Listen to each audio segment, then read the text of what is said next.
చేసిన పాదయాత్రల సంఖ్య చూసిన, చేసిన రథయాత్రల సంఖ్య చూసిన, చేసిన చెలో అసెంబ్లీ ముట్టడిల సంఖ్య చూసిన, చేసిన ఆమర దీక్షల సంఖ్య చూసిన, ఉద్యమాల ద్వారా దెబ్బలు తిన్న వాళ్ళ సంఖ్య చూసిన, ఉద్యమాల ద్వారా జైలుకి వెళ్ళిన వాళ్ళ సంఖ్య చూసిన, ఉద్యమాల ద్వారా చనిపోయిన వాళ్ళ సంఖ్య చూసిన తెలుగుదేశం ప్రభుత్వ హయాంల కంటే కాంగ్రెస్ హయాంలోనే ఎక్కువ. అంటే పోరాటంలో ఎక్కడ కూడా వెనుకకు తగ్గకుండానే విరోచితమైన ఉద్యమాలు నడుపుకుంటూ వచ్చాం. కానీ మాలల్లో ఉండబడే స్వార్థపరులకు రాజకీయ పలుకుబడి కాంగ్రెస్లో ఎక్కువ ఉన్నది. మనలాంటి వాళ్ళు పుట్టకముందే దామోదర్ సంజయ్ లాంటి మాల సోదం సామాజిక వర్గ వ్యక్తి కర్నూలు జిల్లా వాసి ఇక్కడ ముఖ్యమంత్రి కాగలిగాడు. 60లోనే ముఖ్యమంత్రి కాగలిగిందంటే ఇవాళ 2014లో ఉన్నాం. ఆనాడే వాళ్ళు ఈ రాష్ట్రాన్ని పరిపాలించిన చరిత్ర ఉన్నది. సోనియా గాంధీ గారు ఈ దేశానికి కాంగ్రెస్ పార్టీ అధ్యక్ష హోదాలో మన్మోహన్ సింగ్ గారిని చేతులు పెట్టుకొని నడిపింది గత 10 ఏళ్ళు.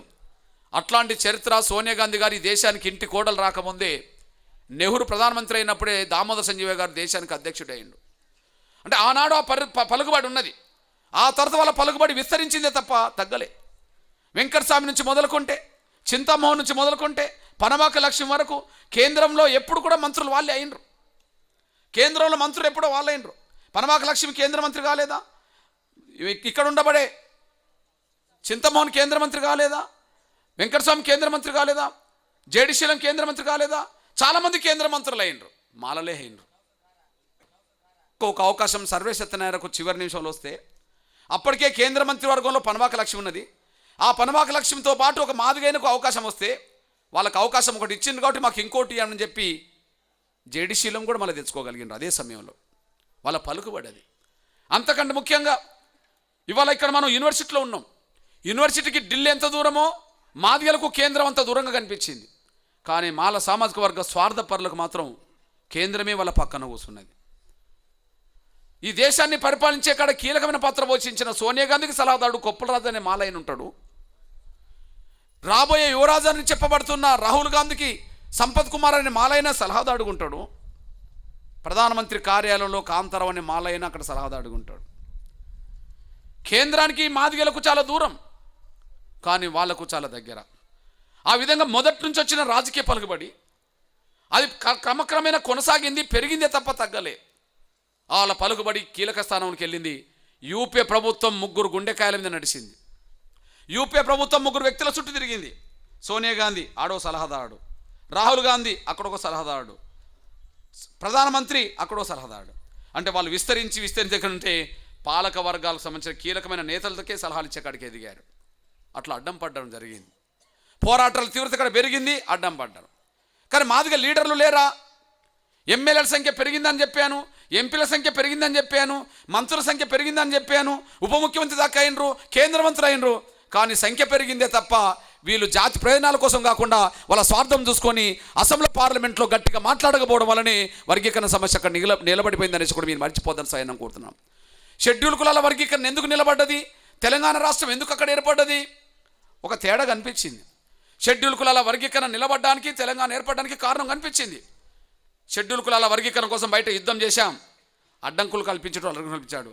కానీ మాదిగ జాతి ప్రజాప్రతినిధులు అసెంబ్లీ పార్లమెంట్లో మౌనంగా ఉన్నారు. తెలంగాణ కోసం అట్లా జరగలే. తెలంగాణ బయట ఉద్యమం జరిగింది, అసెంబ్లీ పార్లమెంట్లో తెలంగాణ కోసం కొట్లాట కూడా జరిగింది, తెలంగాణ కావాలని చెప్పి.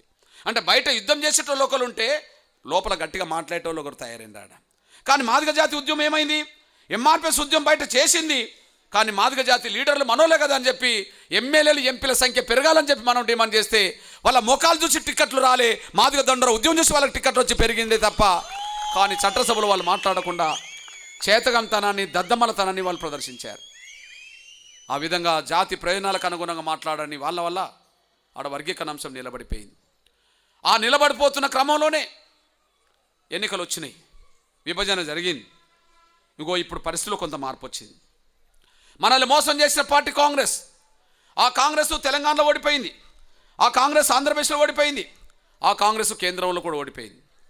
ఇప్పుడు ఎక్కడ కూడా అధికారంలో లేదు. ఇట్లాంటి పరిస్థితిలో కాంగ్రెస్ ఓడిపోయిన పరిస్థితిలో టీడీపీ, టీఆర్ఎస్ 2 తెలుగు రాష్ట్రాల్లో అధికారంలోకి వచ్చింది, కేంద్రంలో బీజేపీ అధికారంలోకి వచ్చింది. కాంగ్రెస్తో పోల్చుకుంటే వీళ్ళు గతంలో వర్గీకరణను సమర్థించిన పార్టీలు, కాంగ్రెస్తో పోల్చుకుంటే గతంలో వర్గీకరణ సమర్థించిన పార్టీలు. ఆ సమర్థించిన పార్టీలు అనడానికి మన దగ్గర సాక్ష్యాలు ఉన్నాయి. వాళ్ళు ఇప్పుడు వర్గీకరణ చేయడానికి ముందుకెళ్లాల్సిందే తప్ప వెనుకబడిపోయే అవకాశం వాళ్ళకు లేదు. ఒకవేళ వెనుకబడిపోవాలనుకుంటే మాత్రం వాళ్ళ అధికారాన్ని కోల్పోవడానికి సిద్ధపడ్డప్పుడు మాత్రమే వాళ్ళు వెనుకబడిపోవాల్సి వస్తుంది. మాదిగ జాతి ఉద్యమం మరొకసారి సంగ్రామంగా మారక తప్పదు. అది రేపో మాపో ఎల్లుండో అవలుండో వచ్చే నెల అవతల నెల రోడ్డు మీదకి మాదిగ జాతి 2 రాష్ట్రాలు రాక తప్పదు. మాదిగ జాతి 2 రాష్ట్రాలకు వచ్చిన తర్వాత చంద్రబాబు సంగతి అయినా చంద్రశేఖర్ సంగతి అయినా సరే ఇక్కడ చూడక తప్పదనేసి కూడా మీరు మర్చిపోద్దని సాయం కోరుతున్నాను. వర్గీకరణ కట్టుబడి ఉన్నట్టుగానే ముందుకెళ్ళాలి. వెనుకకు తగ్గితే మాత్రం ఖచ్చితంగా వాళ్ళతో తేల్చుకునడానికి కూడా మాదిగ జాతి సిద్ధంగానే అవుతుంది. అందుకు సిద్ధపడ్డమే మన కర్తవ్యం అనేసి కూడా మీరు మర్చిపోవద్దు. కానీ వాళ్ళు వెనుకకు తగ్గడానికి అవకాశం లేదు. వాళ్ళ నీతి నిజాయితీ వాళ్ళకు ఉంటే, వాళ్ళకు నీతి నిజాయితీ ఉంటే వాళ్ళు వెనుకకు తగ్గదు. ఇక్కడ టీడీపీకైనా అక్కడ టీఆర్ఎస్కైనా కేంద్రంలో బీజేపీకైనా వాళ్ళకు నీతి నిజాయితీ ఉంటే ఒక అత్యంత వెనుకబడిపోయిన వర్గానికి న్యాయం చేస్తామని ముందుకు వచ్చిన వాళ్ళు. సోదరుడు మాణిక్యరావు చెప్పినట్టుగా కాంగ్రెస్ మొదటి నుంచి రిజర్వేషన్ల వ్యతిరేకం, కాంగ్రెస్ మొదటి నుంచి కూడా వర్గీకరణకు వ్యతిరేకం, కాంగ్రెస్ మొదటి నుంచి కూడా మాలలకే అనుకూలం. కాబట్టి కాంగ్రెస్ వ్యతిరేక శక్తులన్నీ మాదిగ జాతి ఉద్యమాన్ని సంపూర్ణంగా బలపరిచినాయి. ఆ కాంగ్రెస్ వ్యతిరేక శక్తులు అన్ని పార్టీలు ఉంటే అన్ని పార్టీలు మనల్ని బలపరిచినాయి. ఆ బలపరచడం వల్లనే ఇక్కడ టీడీపీ మన ఉద్యమాన్ని బలపరిచింది. అందుకు టీడీపీ అయినా టీఆర్ఎస్ అయినా ఒకే తాటి మీద ఉండాల్సిందే. 97లో మొదటి వర్గీకరణ జరిగినప్పుడు చంద్రబాబు నాయుడు ముఖ్యమంత్రిగా, చంద్రశేఖరరావు రవాణా శాఖ మంత్రిగా ఒకే రోజు వాళ్ళు విలేకరుల సమావేశం పెట్టిండ్రు. అప్పుడే హైదరాబాద్ నగరాన్ని దిగ్బంధం చేసే కార్యక్రమానికి వెళ్ళబోతున్నాం మనం. ముందస్తుగానే వాళ్ళు గమనించి చంద్రబాబు నాయుడు, చంద్రశేఖరరావు విలేకరుల సమావేశం పెట్టి ఎస్సీ వర్గీకరణ రేపటి నుంచి అమలు చేస్తున్నామని చెప్పి విలేకరుల సమావేశం పెట్టారు. చంద్రబాబు నాయుడు ముఖ్యమంత్రి అప్పుడు, చంద్రశేఖరరావు రవాణా శాఖ మంత్రి. రవాణా శాఖ మంత్రి కాదు, ఎస్సీ వర్గీకరణ మీద నియమించబడ్డ మంత్రివర్గ ఉపసంఘంలో సభ్యుడు కాబట్టి వర్గీకరణకు సూత్రబద్ధంగా మద్దతు ఇచ్చిండు. ఆ మద్దతు ఇచ్చిన విలేకరుల సమావేశం పాల్గొన్నాడు. తర్వాత 2004లో టీఆర్ఎస్ అంతకుముందు ఏర్పడ్డది. 2004లో కాంగ్రెస్ మళ్ళీ అసెంబ్లీ తీర్మానం పెట్టింది మన ఒత్తిడి మేరకు. ఆ తీర్మానాన్ని బలపరిచిన ఈ టీడీపీ, టీఆర్ఎస్ అన్ని పార్టీలు. 2006లో రాజశేఖర్ గారి మీద ఒత్తిడి తీసుకొస్తే కేంద్ర ప్రభుత్వాన్ని కలవడానికి అఖిలపక్షం ఢిల్లీకి వెళ్ళింది రాజశేఖర్ గారితో పాటు. అఖిలపక్షంలో అందరూ వెళ్ళారు. 2010లో టీఆర్ఎస్ అధ్యక్షుడు చంద్రశేఖరరావు ప్రధానమంత్రికి లేఖ రాసిండు, వర్గీకరణ బిల్లు పెట్టండి, మేము సపోర్ట్ చేస్తామని. అదే 2010లో చంద్రబాబు నాయుడు కూడా లేఖ రాసిండు ప్రధానమంత్రికి, వర్గీకరణ బిల్లు పెట్టండి, సపోర్ట్ చేస్తామని చెప్పి. అంటే ఒకే పార్టీలో ఒకే ప్రభుత్వం ఉన్నప్పటి నుంచి మొదలుకుంటే పార్టీలు వేరైనా వర్గీకరణకు అనుకూలంగానే వాళ్ళ దృక్పథం ఉన్నదానికి సాక్ష్యాలు ఇవన్నీ. కాబట్టి ఇప్పుడు మనం ఏమంటున్నామంటే మొదటి విడతగా 2 రాష్ట్రాల్లో అసెంబ్లీ తీర్మానం పెట్టించి, 2 రాష్ట్రాల అసెంబ్లీ తీర్మానం పెట్టించి, రెండో ప్రయత్నంగా అఖిలపక్షాలు ఢిల్లీకి వెళ్ళగలిగితే మూడో ప్రయత్నంగా పార్లమెంట్లో బిల్లు పెట్టడానికి కేంద్రం ముందుకు రాక తప్పదనేసి కూడా మీరు మర్చిపోదని సహాయం కోరుతున్నాను. అందువల్ల మొదటి ప్రయత్నంలో భాగంగా అసెంబ్లీ తీర్మానం అక్కడ జరిగింది. ఇప్పుడు అసెంబ్లీ తీర్మానం ఇక్కడ పెట్టుకోవాలి. ఇప్పుడు అసెంబ్లీ సమావేశాలు మొదలైనవి. అందువల్ల నాతో పాటు నేను రాత్రే పోయి రేపు మాదిగ ఎమ్మెల్యేలతో, టీడీపీలో ఉండబడే మాదిగ ఎమ్మెల్యేలు, ఆంధ్రప్రదేశ్ ఎమ్మెల్యేలు, కాంగ్రెస్లో ఉండబడే వైఎస్ఆర్ కాంగ్రెస్ ఉండే మాదిగ ఎమ్మెల్యేలతో రేపు ఉదయం నుంచి సాయంత్రం వరకు చర్చించేది ఉన్నది. అట్లనే నేను మనోళ్ళతో మాట్లాడుతూ రేపు చంద్రబాబు నాయుడు ఎల్లుండి కలవబోతున్న సమయంలో నేను ఆంధ్రప్రదేశ్లో ఉండబడే 13 జిల్లాల ఎంఆర్పీఎస్ నాయకత్వం కూడా మీరు కూడా హైదరాబాద్లోనే ఉండాలి. మీ జిల్లాలో ఉండబడే మంత్రులతో వెంటనే గట్టిగా మాట్లాడి మీ నాయకుడు ఇచ్చిన మాట నిలబెట్టుకోవడానికి వెంటనే అసెంబ్లీ తీర్మానం పెట్టి పంపండి అని చెప్పి అన్ని జిల్లాల మంత్రుల మీద, ఏ జిల్లా నాయకత్వంలో ఉండబడే ఎంఆర్పీఎస్ వాళ్ళందరూ కలిసి అన్ని జిల్లాలో ఉండబడే మంత్రుల మీద ఒత్తిడి పెట్టడానికి మీరు కూడా హైదరాబాద్కి రావాల్సిందిగా. 23 వరకు మన కర్తవ్యం అసెంబ్లీ తీర్మానం పెట్టించుకోవడం. నేను హైదరాబాద్ వైపే ఉండబోతున్నా. రేపు మన ఎమ్మెల్యేలతో చర్చలు ఉన్నాయి. రేపు సాయంత్రం కానీ ఎల్లుండి కానీ నేను కూడా చంద్రబాబును కలుస్తాను. నువ్వు ఇచ్చిన మాట నిలబెట్టుకోవడానికి ప్రయత్నం చేయి అనే పద్ధతిలో నేను కలిసే ప్రయత్నం చేయబోతున్నా. అందులో భాగంగా మంత్రుల మీద ఒత్తిడి పెట్టడానికి మీరు కూడా హైదరాబాద్ నగరానికి ఈ రాత్రి వచ్చేటోళ్ళు ఈ రాత్రే రండి, రేపు వచ్చేటోళ్ళు రేపే రండి, ఏదైనా సరే 4-5 రోజులు అక్కడిని తీసేయడానికి అక్కడ ఉండడానికి రావాల్సిందిగా విజ్ఞప్తి చేస్తున్నాను. మొదటిది కనుక అయిపోతే రెండోది వీళ్ళిద్దరిని అఖిలపక్షంతో ఢిల్లీకి పంపాలి. రెండోది అఖిలపక్షంతో ఎందుకు ఢిల్లీ పంపాలి? అసెంబ్లీ తీర్మానం పెట్టి చేతులు దులుపుకుంటే కాదు. మీరిద్దరూ గతంలో వర్గీకరణ అమలు చేసిన వాళ్ళు, అమలు చేయమని కోరుకున్న వాళ్ళే కనుక ఇప్పుడు తీర్మానాలు కూడా చేసిన వాళ్ళు కనుక ఈ తీర్మానాలకు విలువనివ్వదలుచుకుంటే మీ ఇద్దరు నాయకత్వంలోని అఖిలపక్షం ఢిల్లీకి వెళ్తే వర్గీకరణ జరుగుతుందనే నమ్మకంతో వీళ్ళిద్దరి మీద ఒత్తిడి పెట్టడానికి రంగం సిద్ధం చేయాల్సిన అవుతున్నది. ఈ అసెంబ్లీ తీర్మానం ఇది అయిపోయిన తర్వాత అఖిల పక్షాలతో ఢిల్లీకి వెళ్ళిన డిమాండ్ తోటి మనం రోడ్డు మీదకి రావడానికి అవకాశం ఉన్నది. దానికి ఉద్యమ కార్యాచరణ త్వరలోనే ప్రకటిస్తాం. అఖిల పక్షాలు ఢిల్లీకి వెళితే వర్గీకరణ బిల్లు పెట్టకుండా తప్పించుకుంటుందా బీజేపీ? వీళ్ళని పంపించడం రెండో లక్ష్యం. మొదటిది అసెంబ్లీ తీర్మానం పెట్టించుకోవడం. ఆడ జరిగింది, ఇప్పుడు పెట్టించుకోవాలి. ఇది ఆడ జరిగినప్పుడు ఇక్కడ ఎందుకు పెట్టారు, అక్కడ జరిగినప్పుడు ఇక్కడ ఎందుకు పెట్టారు? కాబట్టి ఇప్పుడు పెట్టించుకోవాలి. పెడితే రెండో దశ ఏంది, వీళ్ళిద్దరిని ఢిల్లీకి తీసుకెళ్ళాలి.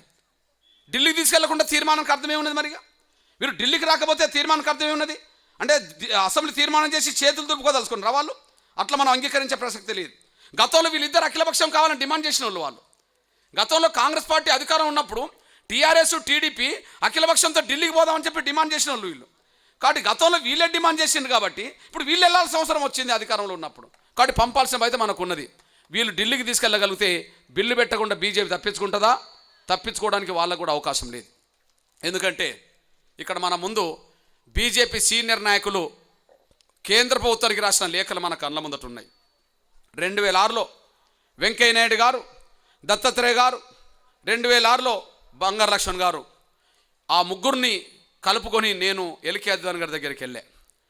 ఎల్కే అద్వానీ గారితో 2 గంటల సేపు వాళ్ళ ఇంట్లో చర్చలు జరిగిన తర్వాత ఆయనకు సంపూర్ణంగా ఈ విషయం అర్థమైన తర్వాత ఆయన స్పష్టంగా చెప్పిండు, ఒక లేఖ రాసిండు.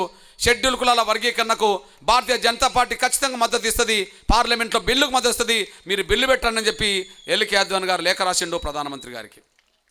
లేఖ రాయించింది ఎవరు? వెంకయ్య నాయుడు గారు, దత్తాత్రేయ గారు. ఇప్పుడు వెంకయ్య నాయుడు గారు ఎక్కడున్నారు? అక్కడనే ఉన్నాడు. దత్తాత్రేయ ఎక్కడున్నాడు? అక్కడనే ఉన్నారు. రాయించిందే వీళ్ళు కాబట్టి చేయించాల్సిన బాధ్యత కూడా వీళ్ళకే ఉంటాయి.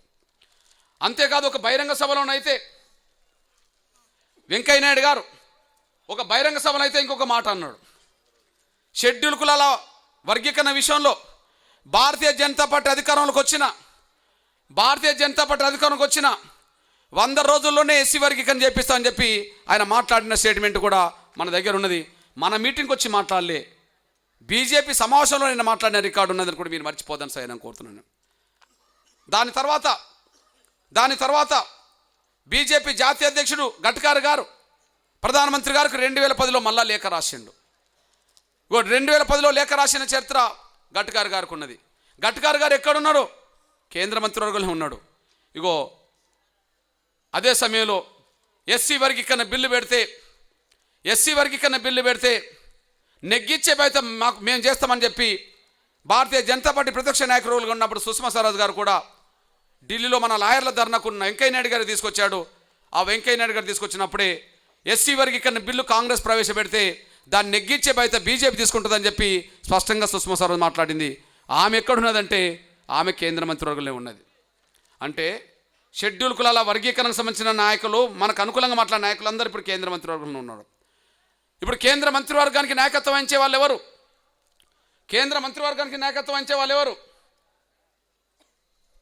నరేంద్ర మోడీ గారు ప్రధానమంత్రి కాకముందు ఆయన ఎన్నికలకు వచ్చాడు. ఎన్నికల ప్రచారానికి వచ్చినప్పుడు వెంకయ్య నాయుడు గారు నన్ను పిలిచిండు. కృష్ణ, కాంగ్రెస్ మాదిగల్ని మోసం చేసింది, కాంగ్రెస్ ఓడిపోతున్నది, బీజేపీ అధికారం రాబోతున్నది, అంతకంటే ముఖ్యంగా నరేంద్ర మోడీ గారు ప్రధానమంత్రి కాబోతున్నాడు. కాబట్టి నరేంద్ర మోడీ గారు ప్రధానమంత్రి అయినాక మనం వర్గీకరణ నుంచి చెప్పడానికి వెళ్ళడం కంటే ముందొచ్చినప్పుడు చెప్పడానికి వెళితే తర్వాత ఆయన గుర్తుపెట్టుకుంటాడు. నేను కూడా చెప్పడానికి అవకాశం ఉంటుంది. నువ్వు ముందొచ్చి కలిసిపోమని చెప్తే నరేంద్ర మోడీ గారి దగ్గరికి నేను వెళ్ళాను. నన్ను కలిపింది వెంకయ్య నాయుడు గారు, దత్తాత్రేయ గారు, కిషన్ రెడ్డి గారే. దాదాపు 15 నిమిషాలు వెంకయ్య నాయుడు గారు మన ఎంఆర్పిఎస్ ఉద్యమ సంగ్రామం ఇప్పుడు మనం ఎట్లయితే ఇట్లా చెప్పుకుంటూ వచ్చామో దాదాపు 15 నుంచి 20 నిమిషాల పాటు కూర్చొని కాకుండా వెంకయ్య నాయుడు గారు, నేను, కిషన్ రెడ్డి గారు, దత్తాత్రేయ గారు, నరేంద్ర మోడీ గారే 4-5 నిలబడి 15-20 నిమిషాలు చర్చించుకున్న తర్వాతనే నరేంద్ర మోడీ గారు ఒక మాట అన్నాడు. ఇంత సుదీర్ఘమైన పోరాటం చేసిన ఎంఆర్పిఎస్కు మనం న్యాయం చేయాలంటే అధికారంలోకి వచ్చిన వెంటనే వర్గీకరణ విషయంలో ఖచ్చితంగా న్యాయం చేద్దామని చెప్పి నరేంద్ర మోడీ గారు కూడా అన్నాడు. నరేంద్ర మోడీ గారిని కలిపింది వెంకయ్య నాయుడు గారే. నా భుజం మీద చేయి పెట్టి 15 నిమిషాల పాటు నరేంద్ర మోడీ గారికి వివరించింది వెంకయ్య నాయుడు గారే. నా భుజం మీద చేయి ఒకవైపు పెడతాడు, ఒకవైపు చూపెడుతుంటాడు. ఆ విధంగా నరేంద్ర మోడీ గారికి మొత్తం మన విషయాన్ని గురించి చెప్పింది ఆయనే కనుక ఇప్పుడు ఆయన అక్కడనే ఉన్నాడు, ప్రధానమంత్రిగా ఈయన ఉన్నాడు. తర్వాత బీజేపీ జాతీయ అధ్యక్షుడు అమిత్ షా గారు, నరేంద్ర మోడీ గారికి అమిత్ షా గారికి ఇప్పుడు అత్యంత సన్నిహితం ఉన్నది. ఒకనాడు వాజ్పేయి, ఎల్కే అద్వానీ గారి ద్వయం ఎట్లయితే ఉన్నదో ఇప్పుడు నరేంద్ర మోడీ గారు, అమిత్ షా గారు ఉన్నారు. అమిత్ షా గారి మధ్యలో హైదరాబాద్ వచ్చినప్పుడు నన్ను కిషన్ రెడ్డి గారును నన్ను డాక్టర్ లక్ష్మణ్ గారు బీజేపీ శాసనపక్ష నాయకుడు తెలంగాణ వాళ్ళిద్దరు నన్ను కలిపిండ్రు. 15 నిమిషాల పాటు కూర్చొని చర్చించుకున్నాక ఆయన ఏమన్నాడంటే, ముందుగా మీరు చంద్రబాబు నాయుడిని చంద్రశేఖరరావుని ఢిల్లీకి తీసుకురండి, ఖచ్చితంగా నరేంద్ర మోడీతో మాట్లాడి బిల్లు పెట్టేయడానికి నా సహకారం కూడా అందిస్తానని చెప్పి ఆయన కూడా చెప్పాడు. అందువల్ల ఇప్పుడు వ్యతిరేకంగా ఎవరు ఉన్నారు? వ్యతిరేకంగా ఎవరు లేరు. ఇదే మనకు సమయం, ఇదే అదను మనకు. కాబట్టి అసెంబ్లీ తీర్మానం తక్షణం ఇది పెట్టించుకోవడం. ఇప్పుడు పెట్టించుకోకపోతే మళ్ళీ ఏమవుతుంది? దాదాపు మళ్ళీ బడ్జెట్ సమావేశాలు మళ్ళీ మార్చిలో, అంటే జనవరి పోతుంది, ఫిబ్రవరి పోతుంది, మార్చి పోతుంది. అప్పటి వరకు మనకు అక్కడ బడ్జెట్ సమావేశాలు అవుతుంటాయి. అంటే అసెంబ్లీ తీర్మానం అయిపోతే వీళ్ళిద్దరిని ఢిల్లీకి పంపే ఉద్యమాన్ని మనం తీసుకెళ్ళగలిగితే, అక్కడ పార్లమెంట్ సమావేశాలు జరుగుతున్నాయి. ఇప్పుడు పార్లమెంట్ సమావేశాలు మళ్ళీ మొదలు కాకముందు మనం తీసుకెళ్ళగలిగితే ఖచ్చితంగా అక్కడ వర్గీకరణ బిల్లు పెట్టడానికి మనకు అవకాశం ఉన్నది. మన జాతి స్వప్నమైన లక్ష్యం మన కళ్ళ ముందు నెరవేరుకునే అవకాశం ఉన్నది. రాబోయే 100 తరాలకు భవిష్యత్తుని ఇవ్వాల్సిన బాధ్యత మన మీద నెట్టబడ్డదని కూడా మీరు మర్చిపోద్దని సాయం కోరుతున్నాను. అందుకనే ఇది కీలకమైన దశ, ఇది కీలకమైన సమయం. షెడ్యూల్ కులాల వర్గీకరణ సాధించడమే లక్ష్యంగా మరో పోరాటానికి రంగం సిద్ధం చేస్తున్న నేపథ్యంలో ఆ భవిష్యత్ ఉద్యమ కార్యాచరణ వచ్చే నెల 9, 10వ తారీఖు నాడు, వచ్చే నెల 10, 11వ తారీఖు నాడు నూతన సంవత్సరంలోనే భవిష్యత్తు కార్యాచరణ ప్రకటిస్తాం. ఎందుకంటే ఇప్పుడు అసెంబ్లీ తీర్మానం పెట్టించుకోవాలి, ఇటు ఇద్దరు ముఖ్యమంత్రులను కలవాలి, వీలైన మేరకు వెంటనే ఇప్పుడు కేంద్ర ప్రభుత్వం కలవడానికి కూడా మళ్ళీ వెళ్ళాలి. ఇవన్నీ చేసిన తర్వాత ఏ మేరకు మిగిలింది ఉద్యమ కార్యాచరణ, ఏ మేరకు అవసరం, ఉద్యమ కార్యాచరణ ఏ మేరకు అవసరం అనే దాని మీద మనకు సంపూర్ణమైన అవగాహన కూడా మనకు వస్తుంది.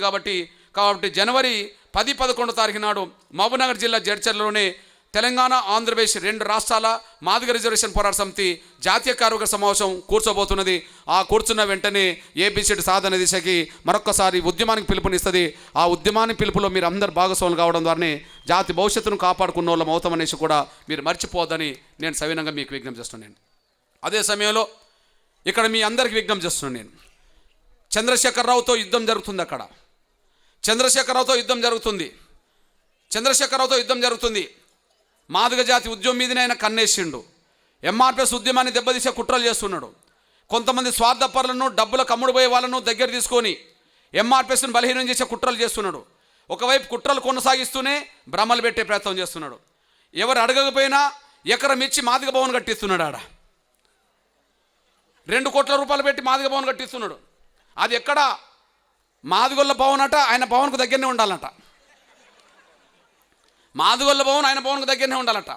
అంటే తెలంగాణ భవన్ ఎక్కడున్నదో మాదిగ భవన్కి ఎకరం అక్కడనే ఇచ్చిండంట. ఇప్పుడు 2.5 కోట్లు పెట్టి కట్టిస్తున్నంట. ఒకవైపు కుట్రలు, మగవైపు భ్రమలు. ఎస్సీ కార్పొరేషన్ చైర్మన్ ఒక మాదిగనికి ఇచ్చిందని చెప్తున్నాడు. సాంస్కృతిక శాఖకు చైర్మన్ మాదిగనికి ఇచ్చిందని చెప్తున్నాడు. డిప్యూటీ సీఎంను మాదిగనికి ఇచ్చిందని చెప్తున్నాడు. అంటే అన్ని మాదిగలకి ఇస్తానని చెప్పుకుని ప్రయత్నం చేస్తున్నాడు. అదే పక్క మాదిగ ఉద్యమం దెబ్బతీసే కుట్రలు చేస్తున్నాడు. ఒకవైపు భ్రమలు పెట్టే ప్రయత్నం, మరొక వైపు బలమైన ఉద్యమాన్ని దెబ్బతీసే ప్రయత్నం. బలమైన ఉద్యమం దెబ్బతీయాల్సిన అవసరం ఆయనకి ఎందుకు వచ్చిందంటే, ఏ నాటికైనా నాకు ప్రతిపక్షం టీడీపీ, కాంగ్రెస్ కాదు, ఎంఆర్పిఎస్ నన్ను నిలదీస్తుంది అన్ని విషయాలు అని చెప్పి ఆయన భయపడుతున్నాడు. ఆ భయం ద్వేషంగా మారింది. ఆ దేశం ఎంఆర్పిఎస్ ఉద్యమాన్ని దెబ్బతీసే కుట్రలు చేయడానికి దారితీస్తున్నది.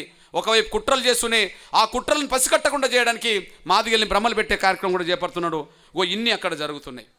అక్కడ యుద్ధం కొనసాగుతున్నది. చంద్రబాబు నాయుడు మాతో యుద్ధం కోరుకుంటాడో స్నేహం కోరుకుంటాడో తెలుసుకోవాల్సింది ఈయన మీద ఉన్నది. ఆడ యుద్ధం కొనసాగుతున్నది. కానీ చంద్రబాబు నాయుడికి ఆంధ్రప్రదేశ్లో ఉండే మాదిగలతో సఖ్యత కావాలనో, ఆంధ్రప్రదేశ్లో మాదిగలను దూరం చేసుకుంటారో అని తెలుసుకోవాల్సిన అవసరం ఉన్నది. ఎందుకంటే చంద్రశేఖరరావుని ఏనాడు విశ్వసించలేదు, కానీ ఏబిసిడి వర్గీకరణ విషయంలో చంద్రబాబు నాయుడినే విశ్వసించి మనం అండగున్న రోజులు ఉన్నాయని కూడా మీరు మర్చిపోద్దని సాయం కోరుతున్నాను. ఇప్పుడు అండగున్న వాళ్ళని వదిలిపెట్టి వ్యతిరేకించే వాళ్ళని దగ్గర తీసుకునే ప్రయత్నం ఆయన చేయబోతున్నాడు. రేపో మాపో జూపుడి ప్రవకరావు టీడీపీలో టీడీపీ చేరబోతున్నాడని చెప్పి వార్తలు వస్తున్నాయి. అంటే వర్గీకరణ వ్యతిరేకించే వ్యక్తిని మళ్ళీ తీసుకొచ్చుకొని పూర్తిగా నమ్ముకున్న మాదిగ జాతిని దూరం చేసుకుంటాడో, మాదిగల ఆగ్రహానికి గురై ఆయన ప్రభుత్వం చిక్కుల పడాల్సిన పరిస్థితి వస్తుందో తేల్చుకోవాల్సిన పరిస్థితి కూడా ఆయనకే ఉన్నది. మాదిగలైన మనం చిన్న సహాయం చేస్తే కృతజ్ఞత ఉంటాం. కానీ ఆ కృతజ్ఞత అనే భావం ఎదుటోళ్ళకు లేకపోతే వాళ్ళు ఎంత టోళ్ళైనా సరే అంత తేల్చే దమ్ము మాదిగలకు ఉంటుంది అనేసి కూడా రుజువు చేస్తాం. అందులో రాజీ పడే ప్రసక్తి లేదు. మాదిగలకు కృతజ్ఞత లేకపోతే చంద్రబాబు నాయుడికి ఎందుకు అండగున్నాం? చంద్రబాబు నాయుడు దగ్గర ఏమైనా పదవులు తీసుకున్నామా? చంద్రబాబు నాయుడు ఏమైనా లక్షలు తీసుకున్నామా? డబ్బులు తీసుకొని ఆయనకు అండగున్నామా? పదవులు తీసుకొని అండగున్నామా? కాదు, జాతి భవిష్యత్తుకు కొంత ఉపయోగపడే వర్గీకరణ చేసిండని అండగున్నాం. దానివల్ల నా మాదిగ జాతి కొంత బాగుపడ్డదని ఆశయంతో అండగున్నాం. రెండు రకాలుగా ఉన్నాం. ఒకవైపు చిన్న రాష్ట్రాల ఉద్యమంలో భాగంగా తెలంగాణ ఉద్యమానికి బలపరిచే విషయంలో నిర్ణయం తీసుకుంటూ కూడా, మరొక వైపు